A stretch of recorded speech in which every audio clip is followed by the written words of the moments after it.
नमस्कार। जय श्री राम। महाभारत शांति पर्व के अंतर्गत आज हम लोग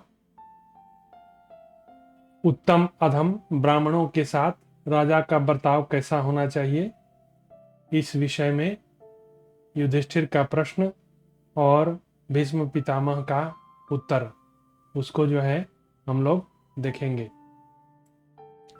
युधिष्ठिर प्रश्न कर रहे हैं, पितामह, कुछ ब्राह्मण अपने वर्णोचित कर्मों में लगे रहते हैं, दूसरे बहुत से ब्राह्मण अपने वर्ण के विपरीत कर्म में प्रवृत्त हो जाते हैं। उन सभी ब्राह्मणों में क्या अंतर है, यह मुझे बताइए। बहुत उत्तम प्रश्न है।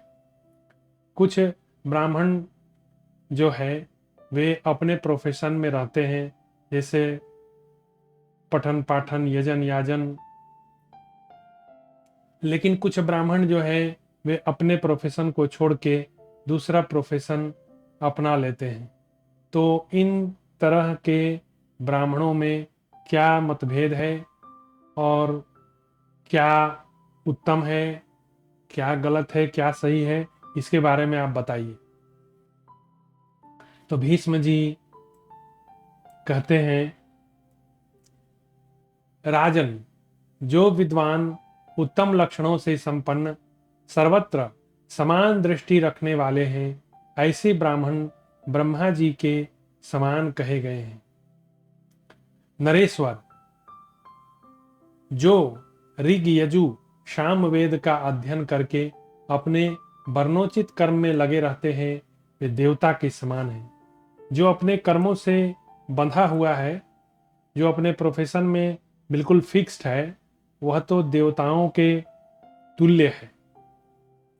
जो अपने जातीय कर्म से हीन कुत्सित कर्मों में लगकर ब्राह्मणत्व से भ्रष्ट हो चुके हैं, ऐसे लोग शूद्र के तुल्य हैं। जो ब्राह्मण होते हुए भी वह दूसरे के प्रोफेशन को अपना लिया है, वह शूद्र के तुल्य है। जो ब्राह्मण वेद शास्त्रों के ज्ञान से शून्य, अग्निहोत्र नहीं करता, वे सभी शूद्र तुल्य हैं। तो एक ब्राह्मण का कर्म होना चाहिए कि उसे प्रातः काल उठकर सूर्य देव को नमस्कार करना चाहिए।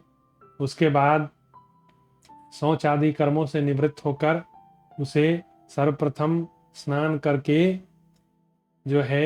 देवताओं की पूजा करनी चाहिए, स्तुति करनी चाहिए। ये ब्राह्मण का कर्म है। कुछ नहीं तो एक दिया जलावे। न्यायालय में या कहीं भी लोगों को बुलाकर लाने का काम करने वाले, वेतन लेकर देव मंदिर में पूजा करने वाले, नक्षत्र विद्या द्वारा जीविका चलाने वाले, ग्राम पुरोहित तथा 5वें महापथिक, दूर देश के यात्री या समुद्र यात्रा करने वाले ब्राह्मण चांडाल के तुल्य हैं। जो कोई म्लेच्छ देश है और जहां पापी मनुष्य निवास करते हैं, वहां जाकर ब्राह्मण इहलोक में चांडाल के तुल्य और मृत्यु के बाद अधोगति को प्राप्त होता है।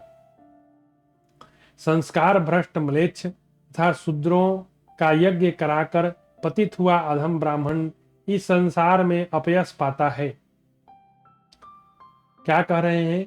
संस्कार भ्रष्ट मतलब अपने संस्कारों से गिरा हुआ हो, म्लेच्छ हो तथा शूद्रों का यज्ञ कराकर पतित हुआ।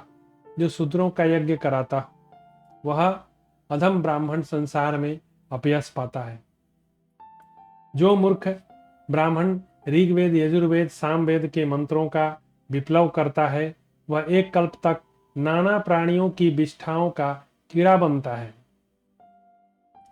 ब्राह्मणों से जो ऋत्विज, राजपुरोहित, मंत्री, राजदूत अथवा संदेशवाहक हो, वे क्षत्रिय के समान माने जाते हैं। घुड़सवार, हाथी सवार, रथी, पैदल, सिपाही का काम करने वाले ब्राह्मणों को वैसे के समान समझना चाहिए।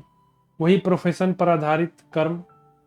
यदि राजा के खजाने से में कमी हो तो वह इन ब्राह्मणों से कर ले सकता है, लेकिन इन ब्राह्मणों में से जो ब्रह्मा जी तथा देवताओं के समान बताए गए हैं, वह कर उनसे कर नहीं लेना चाहिए। मतलब जो अपने कर्म में फिक्स्ड है, दान वगैरह लेता है, उससे जो है राजा को कर नहीं लेना चाहिए। राजा ब्राह्मण के सिवा अन्य सब वर्णों के धन का स्वामी है, यही वैदिक सिद्धांत है।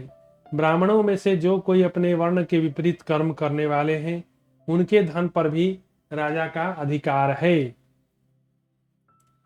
राजा को कर्म भ्रष्ट ब्राह्मणों को किसी प्रकार उपेक्षा नहीं करनी चाहिए, बल्कि धर्म पर अनुग्रह करने के लिए उन्हें दंड देना और श्रेष्ठ ब्राह्मणों की श्रेणी से अलग कर देना चाहिए। जिस किसी भी राजा के राज्य में यदि ब्राह्मण चोर बन जाता है, तो उसकी उस परिस्थिति के लिए जानकार लोग उस राजा का ही अपराध ठहराते हैं। यदि कोई वेदवेत्ता अथवा स्नातक ब्राह्मण जीविका के अभाव में चोरी करता हो, तो राजा को उचित है कि उसके भरण पोषण की व्यवस्था कर दे।